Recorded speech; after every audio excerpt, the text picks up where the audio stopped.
Bonjour à tous, Ali Oubi, coach en triathlon et en préparation physique. Et aujourd'hui, on va analyser Fabien. Fabien, qui est un triathlète amateur qui fait de la distance S à semi-Ironman.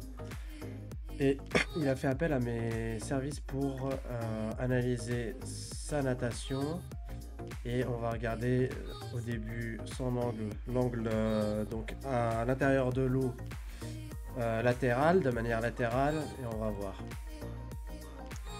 Alors, c'est parti. La première chose, c'est il a un alignement correct dans l'eau. Oups.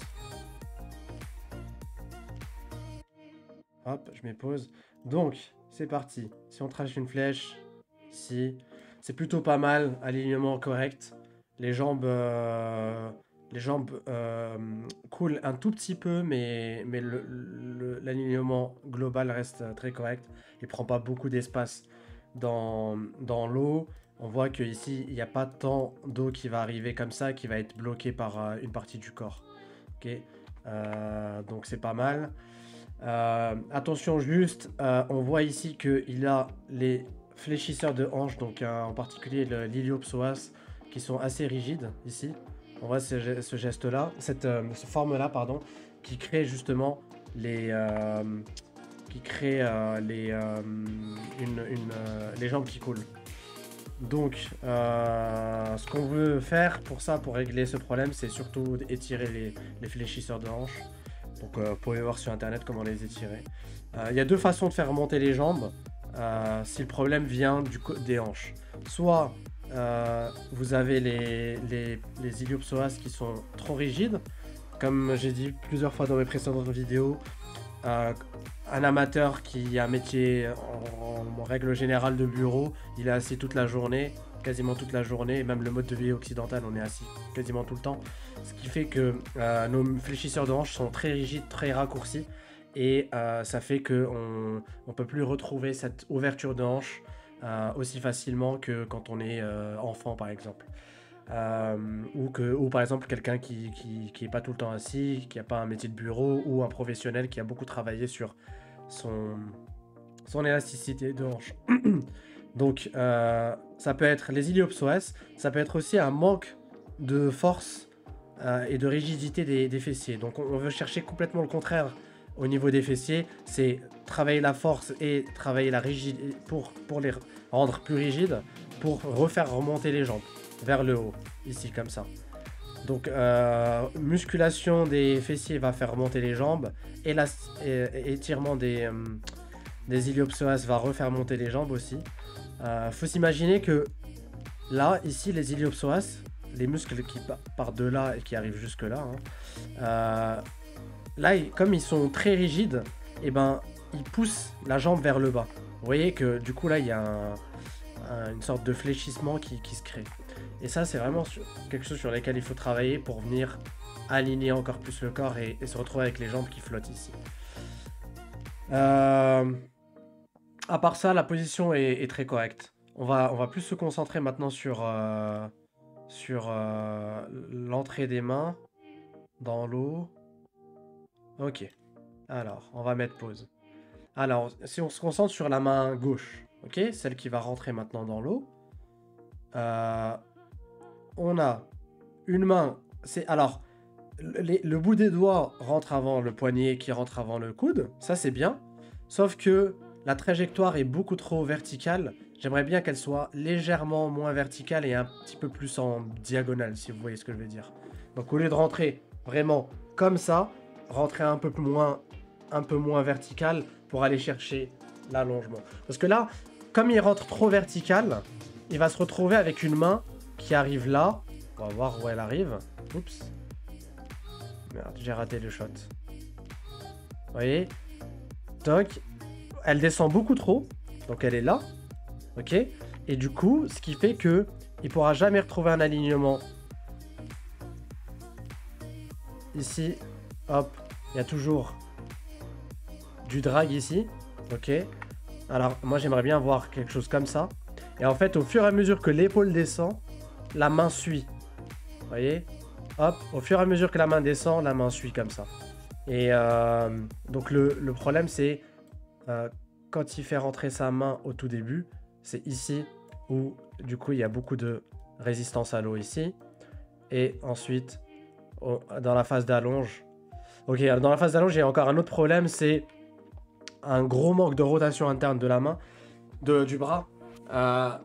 J'ai expliqué plusieurs fois que quand on fait sa phase d'allonge, il faut garder l'épaule en rotation interne. Rotation interne, c'est ça, au lieu de ça. Ça, c'est rotation externe, rotation interne.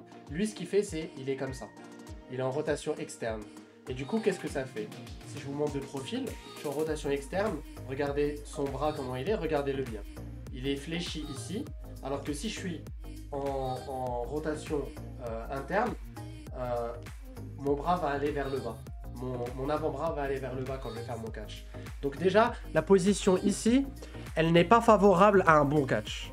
C'est impossible de faire un bon catch, donc la phase de prise d'eau, si vous voulez, après la phase d'allonge, si vous n'êtes pas en rotation interne dans cette position. Donc ici, il faut avoir une rotation interne, et regardez, il n'a pas d'autre choix que d'avoir le coude, au moment du catch, que d'avoir le coude sous la ligne, la flèche, ici, entre le milieu de son poignet et le milieu de son épaule. Parce qu'il a une mauvaise phase d'allonge avec une mauvaise rotation, il n'a pas d'autre choix que d'avoir le coude en dessous de cette ligne. Pour avoir un beau catch, on va avoir le coude au-dessus de cette ligne. Donc même si on avance, regardez, même si on avance, à chaque point, son coude est toujours en dessous. Oups. Son coude est toujours en dessous de cette flèche. Et le minimum acceptable, c'est que le coude soit juste au-dessus. S'il est encore plus au-dessus, tant mieux. Si on a la mobilité d'épaule pour pouvoir faire ça, c'est tant mieux. Plus on peut faire ça, plus on peut verticaliser l'avant-bras le plus tôt possible, plus ça va être beaucoup plus efficace pendant la phase de poussée. Donc l'idée derrière avoir le coude au-dessus de cette flèche, c'est pour pouvoir verticaliser le plus tôt possible l'avant-bras, pour pouvoir avoir ensuite une phase de poussée la plus optimale possible. La meilleure portée dans l'eau, si vous voulez. Donc ouais, à tout moment de son catch, on peut s'amuser à changer à chaque fois, mais à tout moment de son catch, on voit que son coude est en dessous de son épaule, de la ligne, pardon. Et tout ça, c'est dû à cette position-là. Comme j'ai dit, cette position-là, ici, elle est pas assez en rotation. Alors, je parle même pas de l'alignement horizontal de son bras, qui devrait, parce que là, ça crée aussi beaucoup de résistance à l'eau, mais ça devrait être corrigé juste grâce à la rotation interne de son épaule. Ensuite, même chose, regardez, la règle ici, quand le bras est au niveau de l'épaule, il faut que le poignet soit aligné. C'est-à-dire que je veux voir un épaule, coude, poignet aligné ici. Lui, il est plus comme ça. Et ça aussi, c'est la conséquence du catch. Plutôt ici, là, le catch qui est mauvais. Parce qu'il est comme ça, forcément, quand il va être ici, il va continuer à rester comme ça.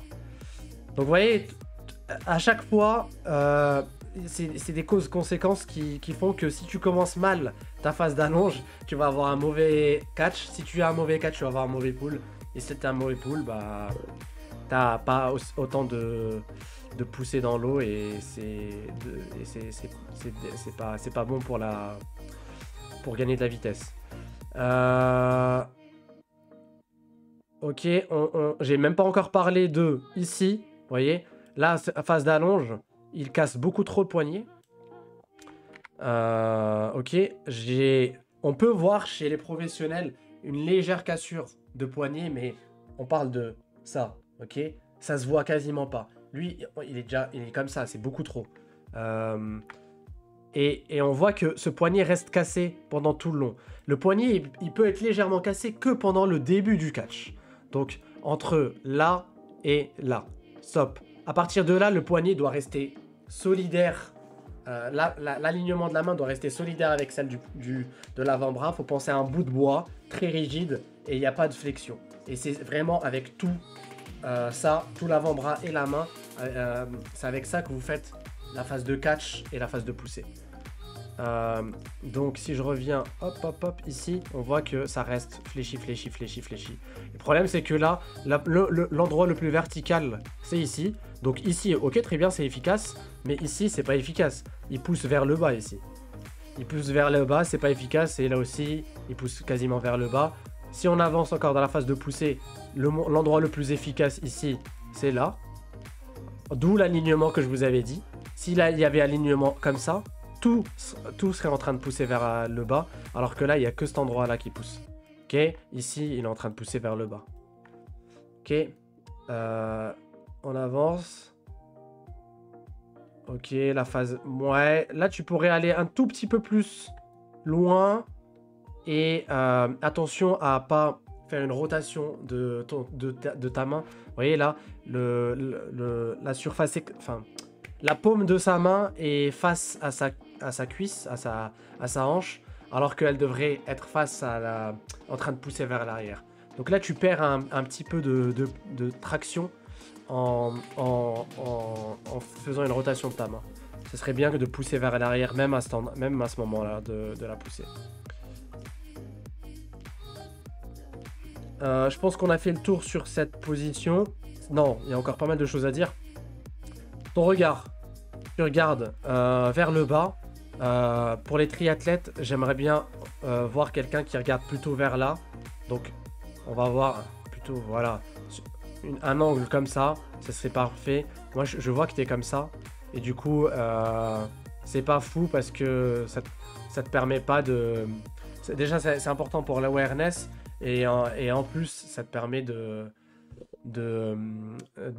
pas arrondir ici ta nuque qui va avoir une mauvaise conséquence sur ta posture et l'alignement de ta colonne vertébrale. Ce qui elle-même va avoir une incidence sur comment tu vas utiliser tes muscles. La main droite, c'est pas mal, regarde. La main droite, quand tu rentres, c'est parfait. Il n'y a rien à dire. Tu rentres. Là, il n'y a rien à dire. Alors, tout ce que j'ai dit avant, tu le fais bien. Attention à la flexion. Là, c'est pas fifou, la flexion. Donc, c'est plutôt le coude qu'il faut fléchir plutôt que le poignet. Hein. C'est vraiment le coude qu'il faut fléchir et pas le poignet. Ça, bon, je vais pas faire de la redite. Tu as compris le principe. Même chose au niveau de l'alignement ici. Si on trace une droite, il faut que ton coude soit au-dessus. Ici, l'alignement là, c'est un peu mieux avec la main droite, tu vois, t'es comme ça. Donc c'est beaucoup mieux avec la main droite qu'avec la main gauche. Ok. Et même chose ici, il y a une légère flexion du poignet qui est beaucoup mieux que l'autre côté. Là, qui est beaucoup mieux que l'autre côté, tu vois, ici comme ça.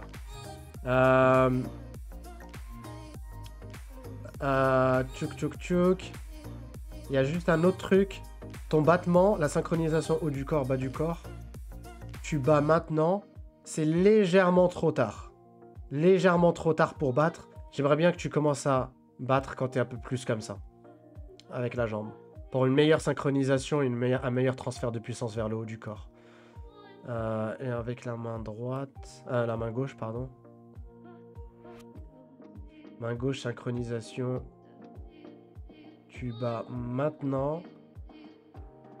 Et là, c'est un peu trop tôt. C'est marrant, c'est un peu trop tard sur la main droite et un peu trop tôt sur la main gauche. Tu bats maintenant, j'aimerais bien que tu battes, que ton début de battement, là, soit ici. Bon, c'est des petits détails, mais c'est important parce que quand tu commences à avoir un niveau avancé, ce transfert de puissance du battement qui remonte vers le haut avec ton gainage et tout, c'est hyper important pour avoir de la puissance dans la phase de catch. Parce qu'on sait que dans la phase de catch, tu utilises des muscles qui sont très faibles, pas aussi faibles que dans la phase de poussée où tu utilises ton grand dorsal. Dans la phase de catch, tu utilises principalement la coiffe de rotateur et un petit peu le biceps. Et c'est pas assez puissant. Donc ce transfert de puissance avec le battement qui remonte, pour avoir ce transfert de puissance, déjà, il faut avoir une synchronisation parfaite entre le bas et le haut du corps. Il faut aussi savoir utiliser les muscles de la ceinture abdominale, savoir les contracter au bon moment et quels muscles contracter au bon moment pour que ce transfert de puissance le fait. Hein.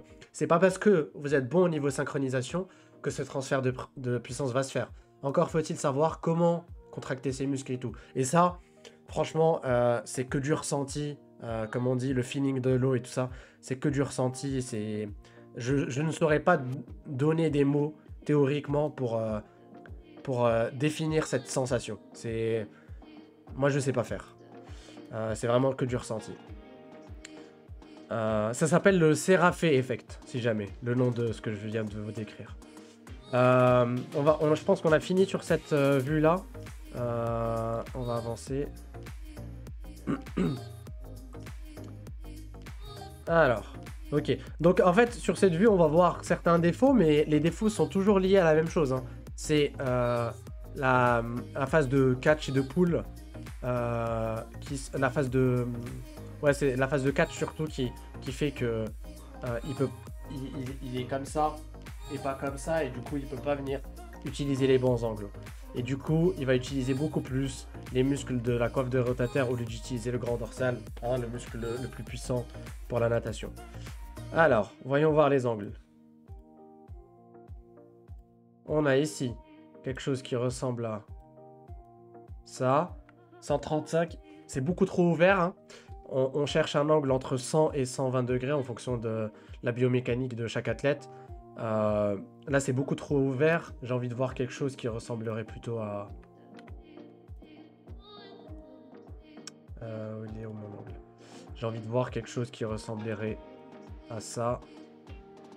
Quelque chose comme ça, voilà. Donc, t'as juste à remonter un petit peu ton... ton coude vers l'extérieur. Et même cette position va te permettre de beaucoup plus utiliser ton grand dorsal.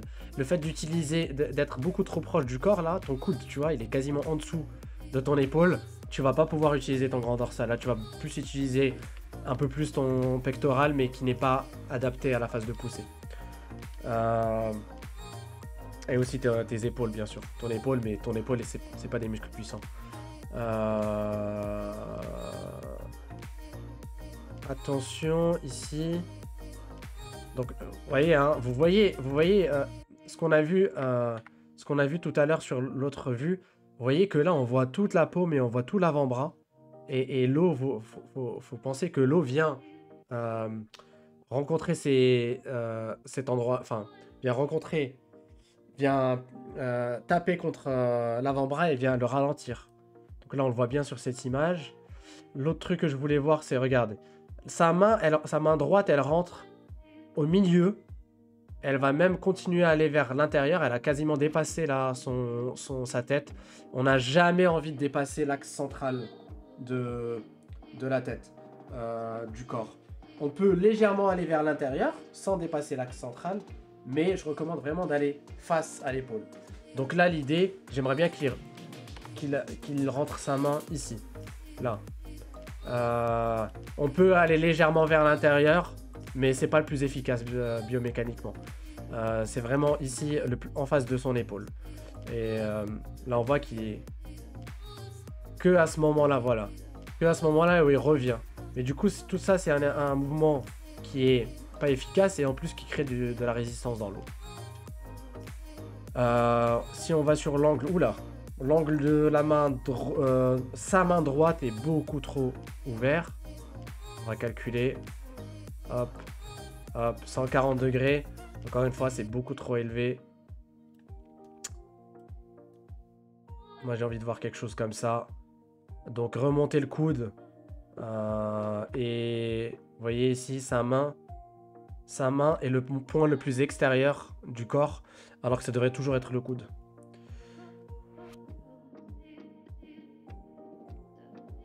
Ok, sinon, il y avait d'autres choses à voir ou pas? Au niveau de la rotation est pas mal. Alors, je vais voir la rotation sans respiration. Regardez, la rotation sans respiration, elle est pas mal. Si j'essaie de prendre un angle au niveau de la rotation. Si je prends ces deux épaules, là, je prends au milieu des deux épaules. Comment je vais faire? Comme ça.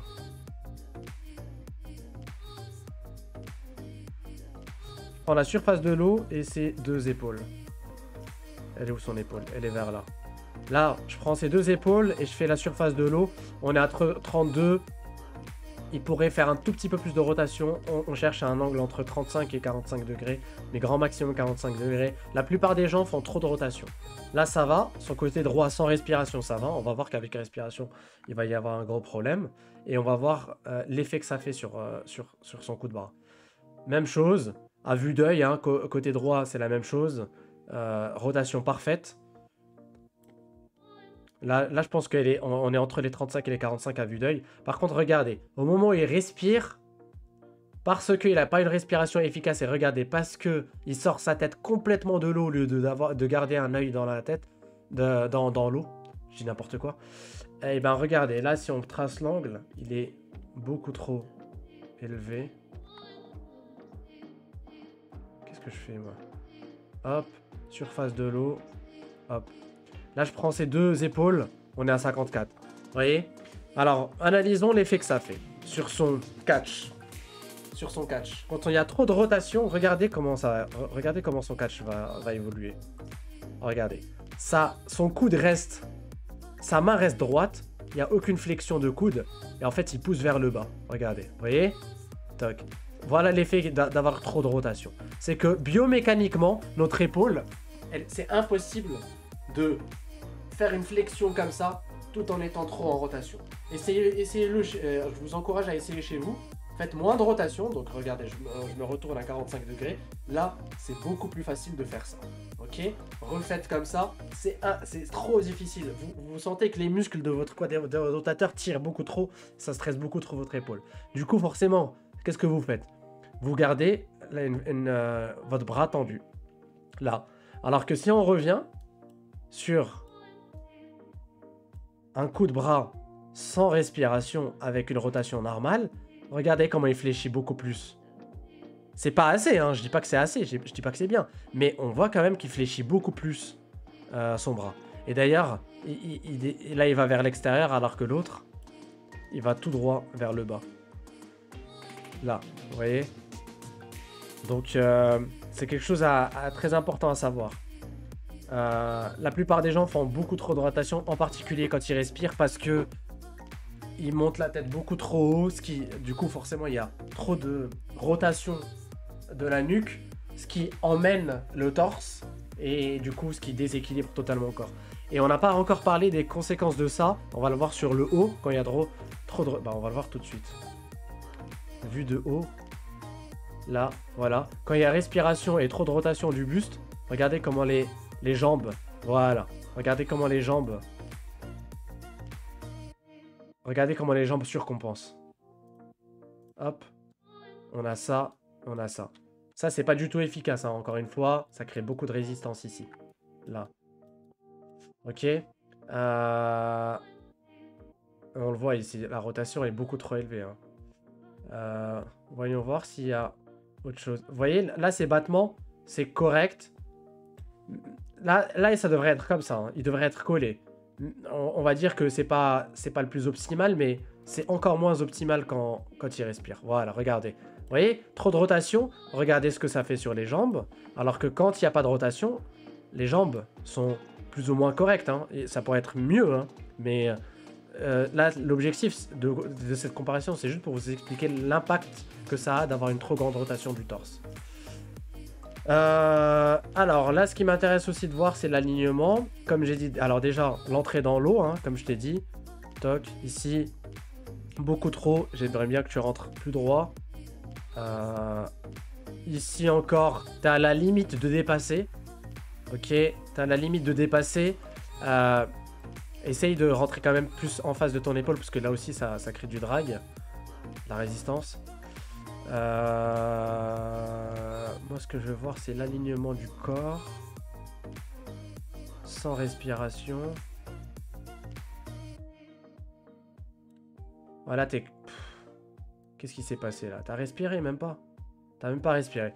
Là, t'as même pas respiré. T'es complètement... je sais pas ce qui se passe là. Mais ça, de 1, ça va créer de la résistance dans l'eau. Hein. Ça va créer de la résistance ici. Ça va créer de la résistance ici. Et c'est pas mal déjà. Et en plus, en fait, le fait d'être courbé, tu peux pas utiliser tes muscles correctement. Du coup, c'est important que tu gardes un bon alignement. La plupart des... Enfin, je peux pas juste te demander de sois plus droit, parce que c'est facile de dire ça pour un coach.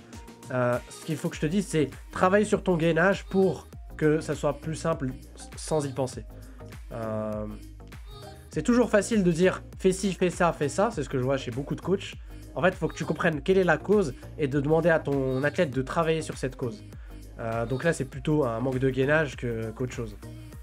Un manque de gainage et une respiration trop à l'extérieur et trop de rotation du buste. Typiquement, là, ce que je vois les coachs qui disent eh ben, arrête de battre avec autant d'amplitude, c'est pas efficace. Sauf qu'il faut lui expliquer pourquoi. Et le problème, il vient du haut du corps. Donc c'est important d'expliquer la cause à l'athlète. Et je pense qu'on a fait toutes les vues. Non, il reste cette vue-là.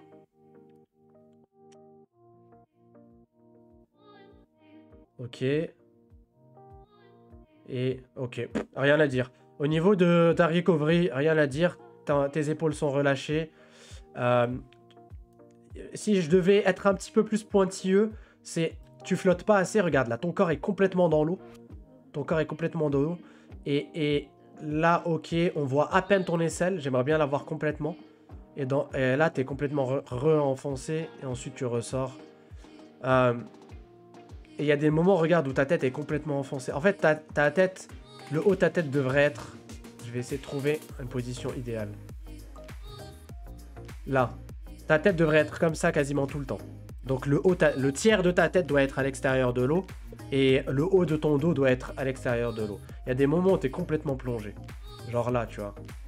Et ça, c'est pas efficace. Là aussi. Là, tu vois, tu es complètement dans l'eau. Ça va te ralentir, ça va te ralentir beaucoup parce que tu vas prendre beaucoup d'espace et l'eau va passer au-dessus de ton dos, ce qui va créer beaucoup de résistance dans l'eau.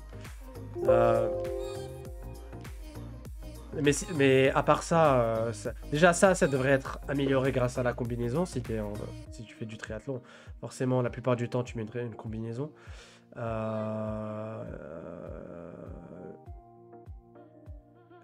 il y a un autre truc que je t'avais dit en live et qu'on voit pas forcément ici, tu vois, c'est que, tu vois, on n'arrive pas à bien le voir ici, mais on le voit beaucoup plus en live. T'es voûté dans l'eau, t'es un peu voûté dans l'eau, et dans l'eau, en fait, quand on nage, on a envie d'avoir ce que j'appelle la position fière. C'est au lieu d'être comme ça, c'est vraiment d'être comme ça et de bomber le torse. À tout moment, on doit bomber le torse et avoir les muscles des dos qui sont bien gainés, bien contractés pour venir ramener les épaules vers l'intérieur. Pourquoi? Parce que quand on nage fier comme ça, on va beaucoup plus utiliser le grand dorsal beaucoup plus facilement que quand on est voûté comme ça. Quand on est voûté comme ça va être beaucoup plus le pectoral que tu vas utiliser, mais c'est pas du tout efficace pour la poussée. Ok? Donc on a envie d'être fier comme ça et de toujours nager de manière avec une extension de dos comme ça. Je vais te montrer une image de ce qu'on appelle, d'un athlète qui flotte bien dans l'eau. Bon, bien sûr, il a une combinaison, mais tu vois, regarde, on voit toutes ses aisselles et on voit que sa tête et son dos restent toujours dans l'eau. Bon, c'est une petite parenthèse. Et bah, tant qu'à faire, je vais vous montrer aussi hop, à quoi ressemble une bonne nage. Vous voyez ici comment il casse le coude. Ici. C'est ça comment on appelle ça? Un catch qui est efficace, ça ressemble à ça. Alors je vous demande pas d'avoir un catch aussi efficace que ça, parce qu'on n'a pas développé la mobilité de l'épaule en tant qu'amateur. On n'a pas fait de la natation très jeune et on n'a pas travaillé sur la mobilité, des étirements des épaules, etc. C'est pour ça que c'est important de continuer, enfin de le faire si vous ne l'avez pas. Mais du coup, je vous demande pas d'avoir une mobilité comme ça, mais c'est important quand même d'avoir comme je vous ai dit, si on trace une droite entre le poignet et l'épaule, d'avoir le coude au-dessus. Vous voyez ici, on voit qu'il n'y a pas une grande amplitude dans ces mouvements de jambes. Le geste part de la hanche le coup de jambe part de la hanche. Et vous voyez, c'est des petits battements qu'il fait. Et ça, c'est très efficace. Il n'y a pas besoin de faire des énormes coups. Pourquoi il fait des petits mouvements? Parce qu'il a un bon équilibre dans l'eau. Donc, il n'y a pas besoin de... Vous voyez, là, on voit. Il n'y a pas des gros battements comme on a vu tout à l'heure. Vous voyez, son alignement parfait. Il y a tout qui est parfait. Même chose, il rentre dans l'eau en perçant l'eau comme ça. Donc c'est pas mal. Je reviens sur Fabien. Je pense qu'on a fait le tour. Hein. La respiration. Tu coupes un peu trop ta respiration, regarde. Regarde, là on le voit bien. Si je reviens, regarde. Alors là tu respires, regarde. Hop. Là on voit que tu coupes ta respiration, il n'y a pas de bulle qui sort. Et il n'y a que maintenant qui sort. Donc attention à toujours être en expiration dans l'eau. À partir du moment où vous rentrez, faut que ce soit attends, faut pas expirer tout l'oxygène d'un coup. Hein. Faut que ce soit une expiration contrôlée et tout expirer à la dernière minute avant de tourner la tête. Donc ça devrait ressembler à quelque chose. Je sais pas si le micro va prendre le son, mais ça devrait ressembler à quelque chose de... Quelque chose comme ça. Donc expiration contrôlée jusqu'au moment où, avant de tourner, au moment où on tourne la tête, tout expirer pour ensuite pouvoir inspirer rapidement en tournant la tête. Parce que il faut savoir qu'en tournant la tête, on n'a pas un bon équilibre dans l'eau et donc il faut limiter le moment où on a la tête tournée. Bon, je pense que c'est l'une des vidéos les plus longues que j'ai faites là pour les analyses vidéo, donc il y a de quoi faire. J'espère que tu as kiffé, Fabien, cette analyse. Et on aura l'occasion d'en refaire d'autres. Celle-là, je crois que c'est la dernière en date. J'ai pas fait de comparaison par rapport à tes anciennes. Mais j'essaierai d'en faire une pour la suite. Si vous voulez des analyses de la sorte, n'hésitez pas à me contacter. Le lien est dans la description. Je vous dis à bientôt. Allez, salut.